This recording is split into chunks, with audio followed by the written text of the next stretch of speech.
pour la reprise de notre émission après un hiatus de quelques semaines.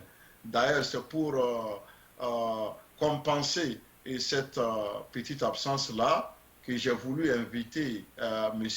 Jean-Paul Oumoulou, qui n'est plus à présenter, et qui d'ailleurs est l'un, je pense, des activistes les plus engagés, les plus connus de la diaspora. Et je pense que l'occasion vaut l'invitation et nous allons ensemble analyser la visite de M. Faure Gnassingbé à Londres, ses conférences, ses interviews et tout ce qu'il a eu à faire et les actes qu'il a posés là-bas. Nous allons nous permettre de les analyser et de les, placer ou bien replacer dans leur contexte afin d'éclairer le peuple togolais et le monde entier. Alors, je vais rapidement dire merci à notre invité et pour avoir accepté notre invitation et pour aussi avoir accepté de venir analyser ensemble avec nous ce que Faure a pu faire quand il est allé et passé 3 ou 4 jours à Londres, à la Chatham House, et nous allons faire découvrir cela par le monde entier. Et je pense que les réponses que nous allons donner, notre analyse, c'est l'analyse aussi que le peuple togolais attend depuis là, parce que depuis son passage, nous n'avons pas eu de version contraire ou contradictoire, et nous nous permettons, n'est-ce pas, de vous les apporter. Merci. Alors, bonne arrivée, Monsieur Jean-Paul Oumoulou. Bienvenue sur le plateau de Tempo Afrique TV. Et les spectateurs et nous-mêmes sommes heureux, n'est-ce pas, de vous revoir ici sur notre antenne. Monsieur, allez-y, Monsieur Oumoulou. Merci bien, cher aîné professeur Moussa Issifou. Merci pour l'honneur et salut à nos chers téléspectateurs qui ont toujours réagi à nos émissions très positivement, sauf quelques énergumènes qui sont du borne qu'on connaît. Donc, je crois qu'on ne peut rien faire sans avoir d'opposition. Donc, leur opposition nous permet d'améliorer. Sinon, nous remercions tous ceux qui nous soutiennent en regardant cette émission, en y réagissant, en la partageant. Et c'est ensemble que nous allons nous instruire pour nous positionner clairement pour le changement au Togo et en Afrique. Merci beaucoup. Je voulais tout simplement préciser que nos contradicteurs sont ceux-là qui nous donnent plus de force. Alors, nous avons besoin d'eux. Et c'est quand vous finissez de présenter votre argument et que tout le monde est d'accord avec vous, c'est qu'il faut reprendre votre argument. Ce n'est pas un argument. Donc, nous avons besoin de gens qui viennent contredire ce que nous avons dit. Merci. Alors, sans plus tarder, et comme je l'ai dit, je vais demander à Malik de nous passer la vidéo qui retrace la conférence que Faure a eue avec un certain Carlos Lopez. Carlos Lopez que je me refuse de présenter parce que tout le monde a vu les prestations de ce monsieur. Et sans trop parler, nous allons tout simplement dire que tout ce qui s'est passé là-bas, on dirait que c'est Faure Gnassingbé qui a écrit les questions et qui les a remises à Carlos Lopez et qui, à son tour, les posait à Faure. Donc, nous allons nous permettre, quel que soit ce qu'ils ont fait, nous avons découvert le poteau rose et nous allons parler de ce que nous avons pu observer. Alors, Monsieur Malik, à la réalisation, si vous avez la vidéo, vous la passez comme à l'accoutumée. Nous allons mener cette conversation, c'est pas une analyse qui sera des deux côtés, je peux dire peut-être bilatérale, si je peux le dire.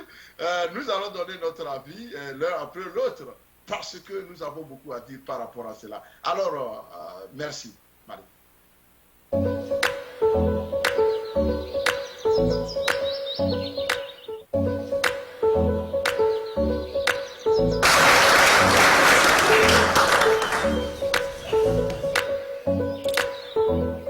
Nous savons que le Togo a accéléré sa croissance. Nous savons aussi que le Togo s'est positionné dans la région ouest africaine comme un pays qui ferait vraiment des efforts considérables pour changer non seulement la situation économique du pays, mais aussi le positionnement de la région. Puisque vous avez dans votre plan de développement, dans votre vision, un certain nombre de priorités qui sont très liées au contexte régional, comme par exemple le fait qu'il y a des investissements dans la logistique, dans le hub d'affaires, dans un certain nombre de domaines qui profitent l'ensemble de la sous-région.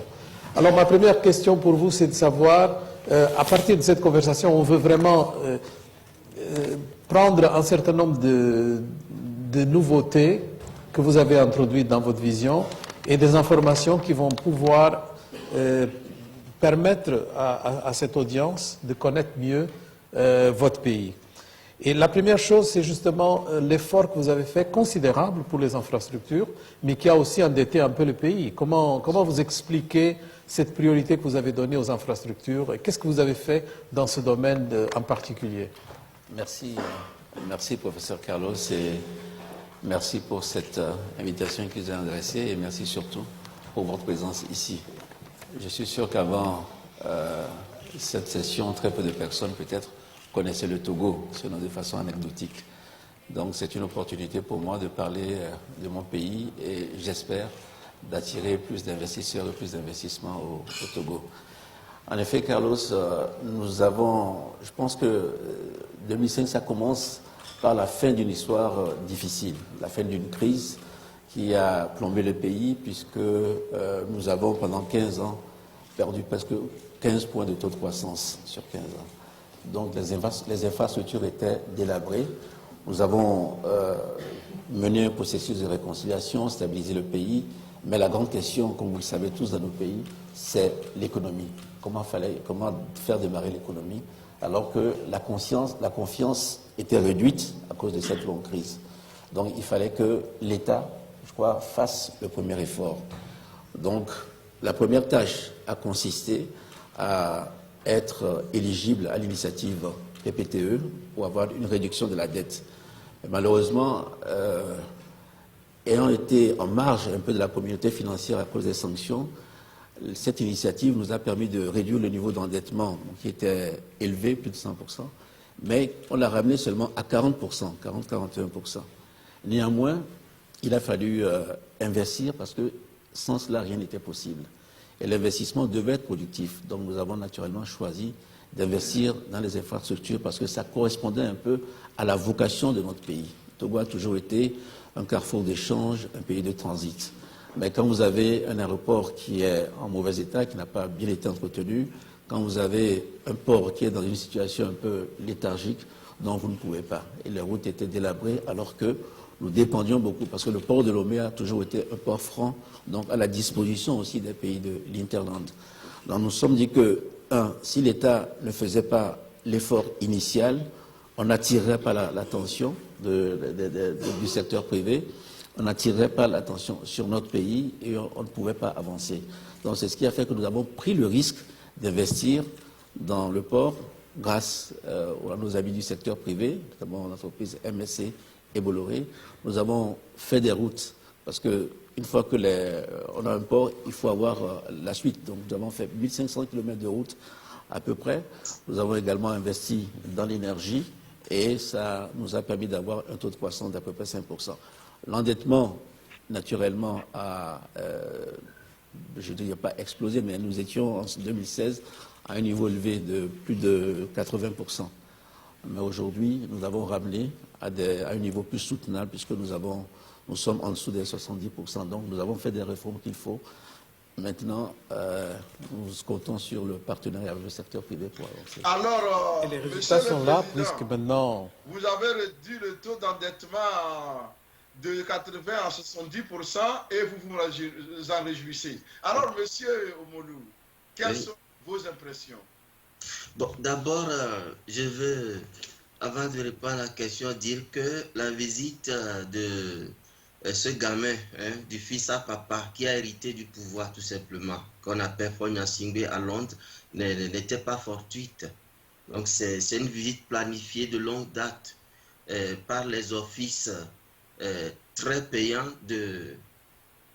Tony Blair, l'ex-premier ministre britannique, qui s'est déjà rendu au Togo en juillet 2018. Puis, au mois d'avril 2019, on a signalé d'ailleurs plusieurs déplacements de Blair sur le Togo, qui a aidé ce tyran à travailler sur son fameux PND, qui a d'abord été un programme volé. Ça a été volé.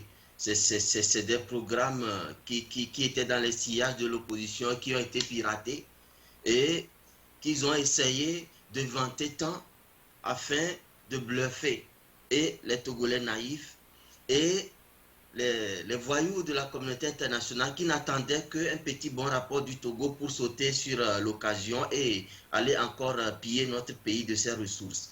Donc, ils sont passés par la Charterhouse, qui est la maison des décideurs de ce monde. Qui ne le sait pas doit le savoir aujourd'hui.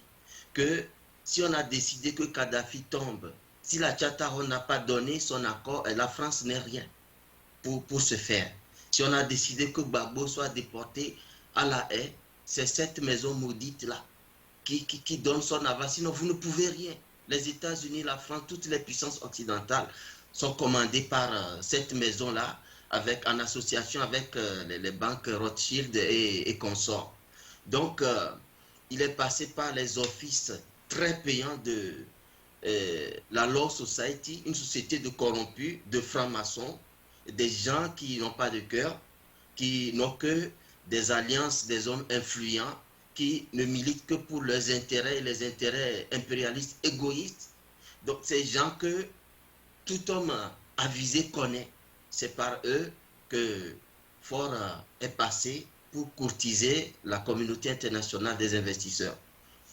Et nous voyons que ce professeur Carlos Lopez qui a dirigé cette interview, c'est un Bissau-Guinéen et qui a été fonctionnaire de l'ONU, ces institutions qui détruisent le monde et l'Afrique, nous les connaissons. Personne ne vient de l'ONU ou bien de ces institutions qui est une bonne personne. Et qui a en 2018 été nommé comme haut commissaire de la Commission de l'Union africaine, toutes ces institutions bidons que nous voulons combattre au même moment que les chefs d'État qui la constituent. Donc, une interview qui a été vraiment rédigée et bûchée par cœur. Donc, coaché par Tony Blair et ses officiants, et une interview préparée d'avance pour venir réciter de beaux chiffres qui n'ont rien à voir avec la réalité sur le terrain.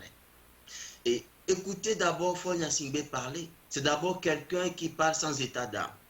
Quelqu'un qui dit quelque chose qui le concerne vraiment, qui vient de son cœur. On le voit à travers ses émotions. Mais on voit un homme froid qui a le seul souci de bien parler pour flatter les gens. Quand il dit qu'ils ont hérité le pouvoir en 2005 dans des conditions difficiles, quelles sont ces conditions? Est-ce qu'il a pu les éclairer? Il faut qu'il dise qu'il a tué au moins 1800 Togolais. J'étais membre du CASCOT et nous avons travaillé à la Ligue togolaise des droits de l'homme. Et nous avons dénombré les victimes. Ce n'est pas des affabulations. C'est des chiffres réels. Au moins 1800 morts et des disparus. Donc, nous avons dit il y a environ 2000 morts en 2005. Ces massacres et toutes ces violences, il ne les a pas clarifiées. Au bénéfice de qui? Au bénéfice de son pouvoir. Il n'en a pas parlé. Et il parle de 80% de dette en 2016. Donc ça veut dire que c'est sous sa gouvernance, d'abord son père, qui a laissé subitement le pouvoir par son décès en 2005. Et lui, pas un autre président entre-temps, comme au Ghana où il y a eu l'alternance. Donc depuis 2005, c'est lui ce monsieur, ce petit monsieur, qui ne connaît que les mauvaises choses, qui est à la tête du Togo depuis 2005, dont il parle, jusqu'en 2016, où il parle de 80% des dettes du Togo. Donc il est le seul responsable. Et il parle de les avoir réduits à 70%. Donc il en est fier, je pense. Je crois que ce discours par lequel il a pensé flatter le monde est le discours vraiment qui l'expose. ce qu'il a fait du Togo de 2005 jusqu'en 2016, où il parle de 80% des dettes. Ces dettes ont servi à faire quoi? Quand il disait aussi qu'ils ont trouvé les aéroports et les routes dans des états délabrés, bon, il confirme que le règne de son père a été nuisible pour le Togo. Donc, moi j'ai trouvé dans ce discours une exposition organisée par lui-même pour démontrer son incompétence à la suite des incompétences de 42 ans de règne de fait de son père. Alors, Fonya Singbe, pour nous, n'a rien fait de mieux que de venir montrer aux gens ce qu'il est. Et par ricochet, il a dit de belles choses, mais allez constater sur le territoire, les routes même dont il parle. C'est des routes, par exemple, je prends l'exemple de la route de Ségbé, qui part de la douane jusqu'à Ségbé, douane d'Adido-Gomé. La route a été faite et à peine un an, et par endroits on voit des trous, on voit des latérites, et une route ne tient qu'à sa structure. Bon, excusez-moi, je ne me vante pas, mais je suis du génie civil. Je sais comment construire les routes et les bâtiments. Je sais comment on fabrique les ouvrages publics durables. Et une route, quand elle est faite avec l'argent du contribuable, elle doit être faite pour durer. Et le minimum de vie d'une route, c'est d'environ 30 à 40 ans. Pour les routes qui ont été vantées de la sorte par un gouvernement qui crie sur tous les toits qu'il a mis des routes. Allez voir au Togo les routes que Faure a créées. Il n'a pas encore quitté le pouvoir, mais c'est des routes à reconstruire. Donc je crois qu'il a dit tout le contraire de la réalité du terrain. Merci, monsieur. Merci, monsieur Omolou. Et moi, j'ai voulu juste ajouter que ce Carlos Lopez, je ne sais pas si, monsieur Omolou, vous vous souvenez de Rue Blas d'Amphèdre, de Racine. Il me ressemble à Rue Blas, l'enfant. Pour les littéraires, allez-y savoir qui c'est. Exactement. Donc c'est celui-là qui se permet de se pouvoir un journaliste, n'est-ce pas, pour rouler tout le peuple togolais dans la farine en préparant des questions. Ce qui m'a fait rire, c'est qu'il confirme des choses. Oui. Il n'est pas togolais. Non, pas du tout. Il ne parle pas des états de nos hôpitaux, des états de nos écoles, du niveau de vie des Togolais. Et il affirme des choses qui lui sont étrangères. Donc c'est ridicule. C'est une mise en scène qui peut être seulement assimilée par des gens qui ne réfléchissent pas. Mais pour des gens qui ont un esprit critique, analytique, c'est vraiment une mise en scène. Et Faure a juste essayé, d'abord, la position qu'il a utilisée. Bon, prenez quelqu'un comme Alpha Condé. Qu'on ne l'aime pas, c'est quelqu'un, quand il parle, on sait que ça sort de son ventre. Même si c'est mauvais, ça sort de son ventre. Si c'est bon, ça sort de son ventre.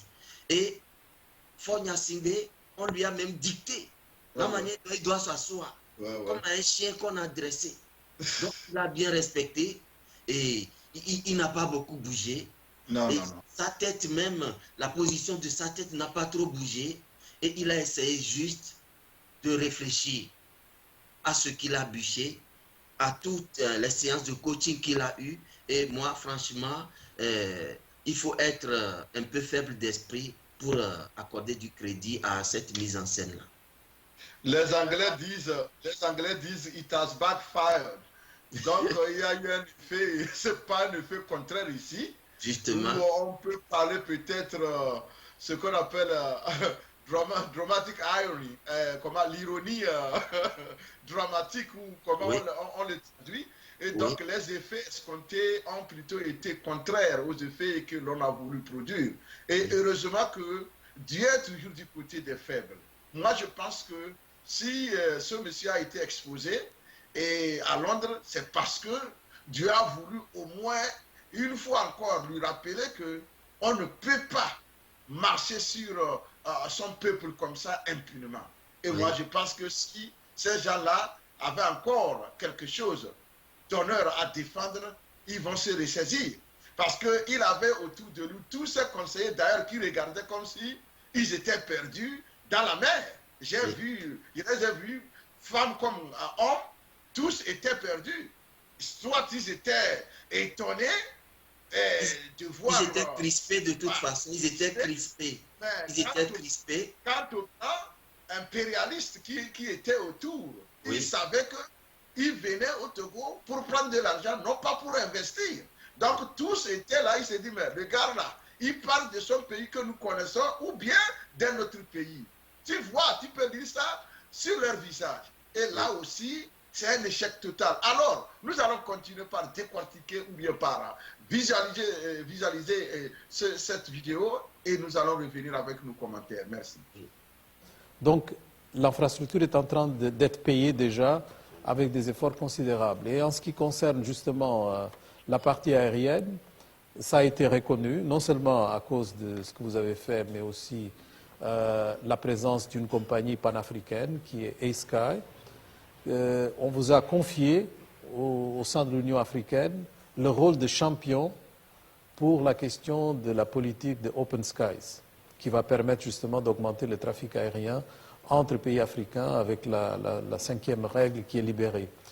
Vous avez aussi été, pas désigné, mais disons de fait, le champion pour la sécurité maritime, puisque sans sécurité maritime, les ports ne peuvent pas vraiment être protégés en termes de capacité pour qu'on augmente le trafic.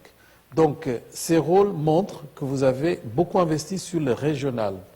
Alors, comment vous voyez l'ASLEC, comment vous voyez tous ces mouvements qui, en effet, étant encore davantage ce que vous avez déjà investi au sein du Togo? Mais, sur ce sujet, vous savez que être de petite taille, ça a des avantages, mais ça a beaucoup d'inconvénients, notamment en Afrique.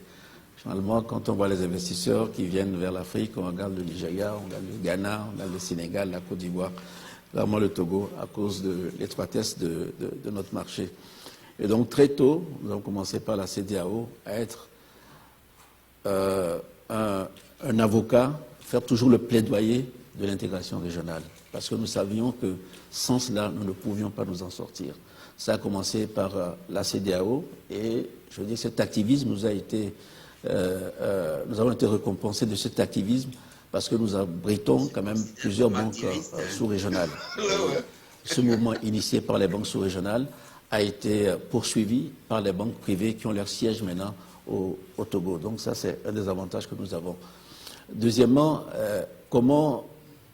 si nous n'avons pas d'intégration, si nous n'avons pas de libre circulation, comment investir au Togo et pouvoir toucher le marché du Nigeria, le marché du Ghana, le marché du Bénin? C'est impossible. Mais en même temps, nous savons que, en venant au Togo, grâce à la taille de notre pays, grâce à la proximité des dirigeants, nous nous efforçons, c'est beaucoup plus facile de se mouvoir à Lomé plutôt qu'à Lagos. Mes amis nigériens m'excuseront, mais c'est simplement une loi physique. Donc, cette proximité que nous avons avec les investisseurs nous donne un avantage et nous permet de régler le problème. C'est pour ça que continuellement, nous faisons le plaidoyer de l'intégration. Sinon, sans cela, les pays comme le Togo connaîtraient beaucoup de difficultés. Ces investissements que nous avons faits, l'aéroport, le port, sont surdimensionnés s'il ne s'agissait que de servir le petit marché togolais. Donc l'ASLEC, pour nous, c'est une opportunité supplémentaire de pouvoir avoir accès à d'autres marchés en comptant surtout sur le secteur privé.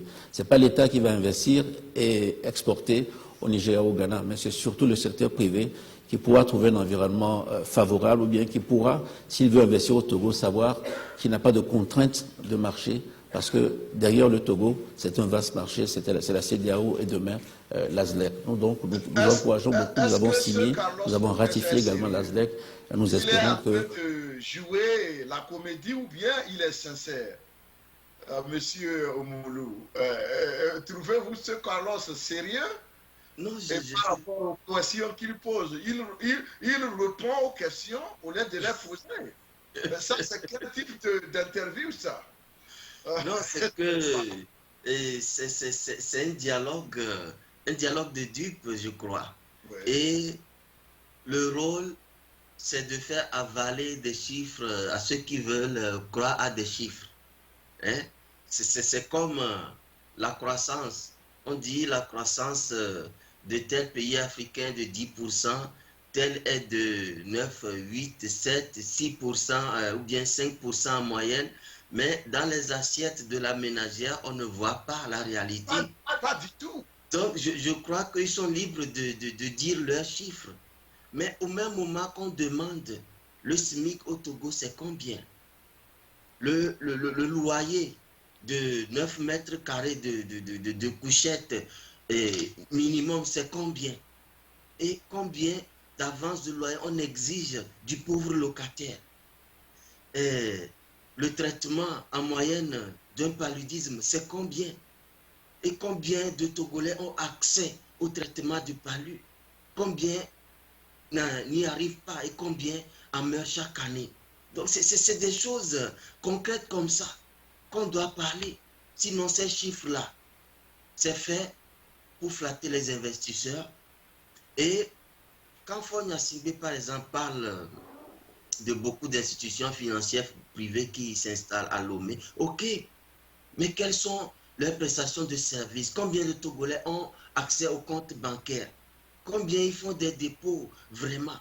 Combien ont des avoirs en banque ou en cas de qu'est-ce qu'il y a? Ils peuvent avoir recours à leurs épargnes. Non.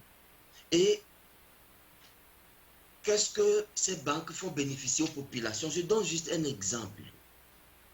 Une compatriote en détresse m'avait sollicité parce qu'elle avait un mal qu'elle doit guérir. Et elle m'a demandé un montant modeste et j'ai fait un virement bancaire de 80 francs suisses sur son compte. Et la conversion qu'on m'a donnée en ligne, c'est 44 000 francs CFA. Ouais. Donc, quand l'argent est arrivé, problème de santé, c'est un problème urgent. À Aura Bank, où la personne avait son compte, on lui demande de qui a envoyé l'argent, quel lien de parenté existe entre la personne et moi, et quel travail je fais. Est-ce que l'argent m'appartient? Ça veut dire quoi? Elle a répondu. Et je lui ai dit, réponds comme ça, réponds comme ça. Elle a répondu. Elle a amené, on lui dit, ok, que la personne qui a envoyé l'argent doit écrire une déclaration signée et dire que cet argent lui appartient, m'appartient, et que c'est pour telle raison que j'envoie cet argent, et accompagné d'une copie de ma carte de résidence en Suisse. Et j'ai eu les contacts du monsieur, je l'ai appelé.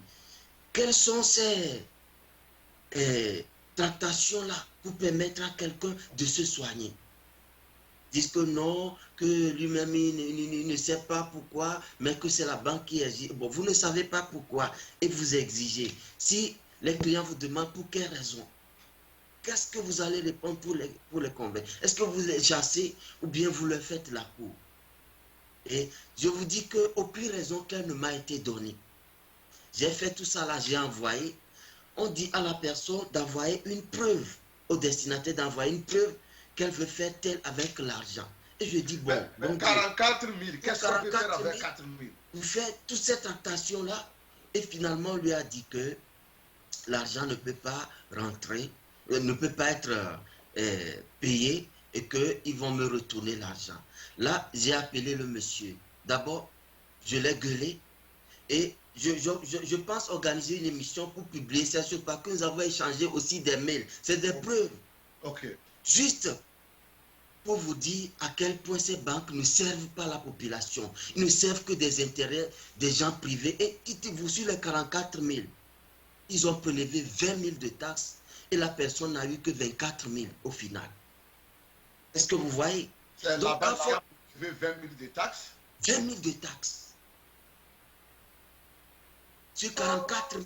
Donc la personne n'a eu accès qu'à 24 000 francs CFA sur les 44 000 que j'ai envoyés. Ça, c'est du vol organisé. C'est du vol organisé. Donc, de toute façon, quand on parle de ces institutions privées qui sont installées partout à Lomé, ça ne profite que aux actionnaires, sur le dos du pauvre contribuable togolais. Donc, les deux sont sur un nuage que nous allons chercher par le service de nos scientifiques, de nos astrologues, à nommer. Sinon, ils ne sont pas sur notre planète Terre. Absolument, absolument pas. Et donc, ce qui se passe au niveau des banques est tellement grave. Et tu sais, les actionnaires, c'est les mêmes personnes. C'est les mêmes personnes et je du vais régime. ajouter, et je vais ajouter, Ouais. Ecobank, ma famille est abonnée à Ecobank, donc j'avais l'habitude de virer de l'argent sur leur compte directement et j'ai activé depuis mon compte un virement automatique. Donc, chaque mois, je sais combien part à ma mère, je sais combien part aux autres. Et à un moment donné, le franc suisse était allé jusqu'à 690 francs CFA. Donc, ça a dépassé même l'euro. Donc, quand j'ai fait les virements, ils ont fait un taux de change qui était à 570 ou bien 571, quelque chose comme ça. Alors que c'était officiellement à 690 francs. Et quand j'ai appelé Ecobank, ils m'ont envoyé à un service là qui fixe les taux. Là, j'ai appelé. Bon, j'ai fait les enregistrements. J'ai fait les enregistrements audio et je vais donner ça publiquement dans une émission. C'est des escrocs. Il faut les exposer. Des escrocs. Et on peut voir comment ils construisent de nouveaux sièges, ils agrandissent leur structure, ils font des promotions, ils recrutent plus de personnel. C'est qu'ils gagnent des milliards qui échappent au peuple, mais qui profitent aux actionnaires et aux gouvernants. Ils sont tombés dans un pays où, bon, ce qui préoccupe les gouvernants, c'est le pouvoir. Le reste, chacun peut venir faire ce qu'il veut et le reste, ce n'est pas leur problème. Voilà. Dans aucun pays au monde, les gens, les dirigeants vont accepter que des gens viennent exploiter, escroquer les populations. Et puis, bon, on ne dit rien, on ne fait rien. Pourvu que le pouvoir nous soit garanti, tout est joué pour nous. Ça, c'est des gens qui veulent garder le pouvoir de façon illimitée. Oui. Et pourquoi? Pourquoi? Ouais. C'est très dangereux ce qu'ils sont en train de faire, avec un mépris total par rapport à ces populations. Vous n'aimez pas une population, vous voulez la gouverner. Est-ce qu'il n'y a pas un paradoxe là-bas? Tu n'aimes pas quelque chose et tu veux gouverner ça. Ça, c'est le manque d'amour. C'est vraiment de la haine que ces gouvernants éprouvent pour leur peuple. Et pour permettre à des étrangers de venir escroquer, n'est-ce pas, des citoyens, sans que l'on ait à dire quoi que ce soit. Et tout ça là, dire que nous sommes dans une république, moi j'ai des doutes.